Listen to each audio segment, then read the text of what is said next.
Shalom jemaat Tuhan yang saya kasih, dalam episode kali ini kita belajar satu topik firman Tuhan yang saya beri judul adalah tuntunan atau tuntutan. Tuntunan atau tuntutan. 1 Korintus 2 ayat 5, ayat 10, ayat 12.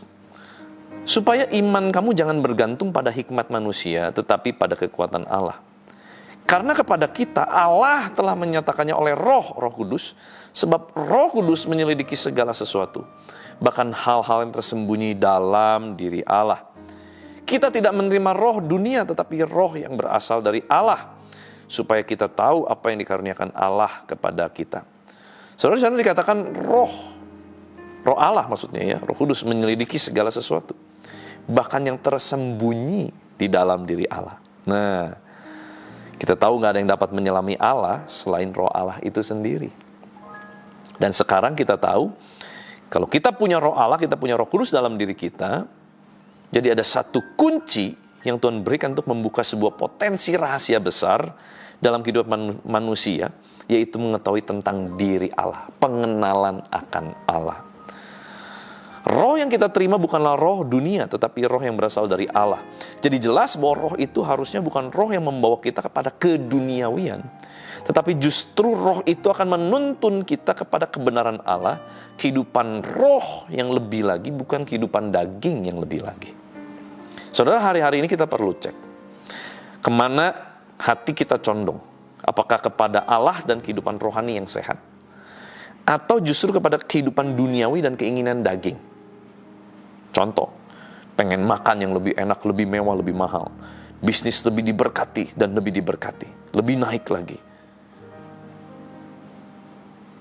kendaraan lebih mewah lagi, rumah lebih mewah lagi. Apakah semua itu salah? Nggak salah kalau memang itu berkat Tuhan. Karena kita pasti pengen punya standar ekonomi yang lebih baik hari lepas hari. Normal, saudara.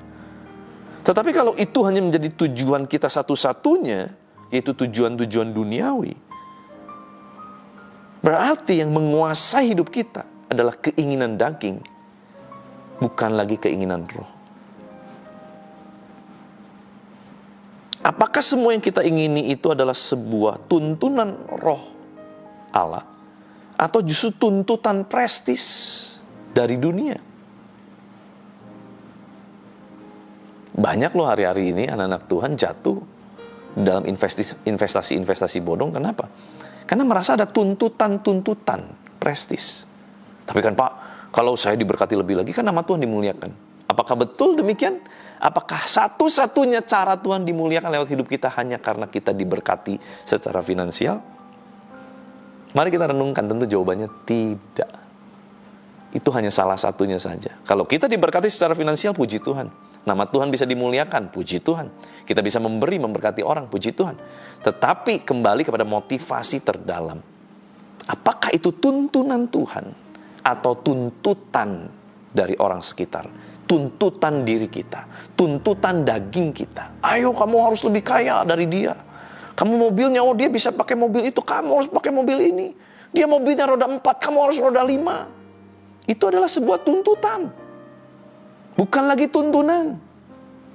Allah tidak pernah mengajar kita untuk terus dituntut oleh keadaan zaman. Tidak dituntut oleh yang namanya adalah keinginan dunia. Allah justru ingin kita dituntun, bukan dituntut. Dituntun oleh rohnya. Supaya kita mencapai kesempurnaan, yaitu serupa, segambar dengan Kristus. Mari kita pilih yang benar. Evaluasi diri kita. Jauh ke dalam lubuk hati kita harus berani jujur.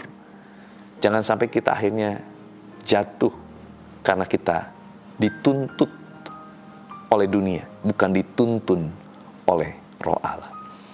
Yuk kita berdoa. Tuhan, terima kasih buat firman-Mu, mengajar, menegur, mengingatkan setiap kami bahwa hidup kami hari-hari ini harus betul-betul sesuai dengan tuntunan roh-Mu, bukan hanya memenuhi tuntutan-tuntutan yang ada di dalam pikiran hati kami. Mungkin juga karena kami iri, kami melihat orang lain lebih diberkati.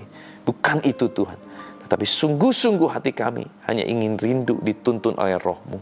Kami percaya Tuhan, Tuhan akan mencukupkan segala kebutuhan kami. Bahkan Tuhan akan memberikan kami hidup yang penuh dengan kelimpahan. Karena itu janji-Mu. Tetapi biarlah bukan hal-hal duniawi yang kami kejar, tetapi hal-hal rohani, kerajaan Allah dan seluruh kebenarannya.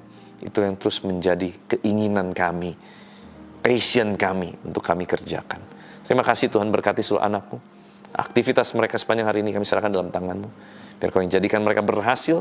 Tuhan berikan perlindungan, jagai sertai, jauhkan dari segala sakit penyakit apapun. Tuhan berikan mereka kesehatan yang sempurna. Di dalam nama Tuhan Yesus Kristus, kuasa kehidupan, kuasa kebangkitan Kristus mengalir memerintah atas setiap kami dalam nama Tuhan Yesus Kristus. Haleluya, sama-sama kita katakan amin. Tuhan Yesus memberkati.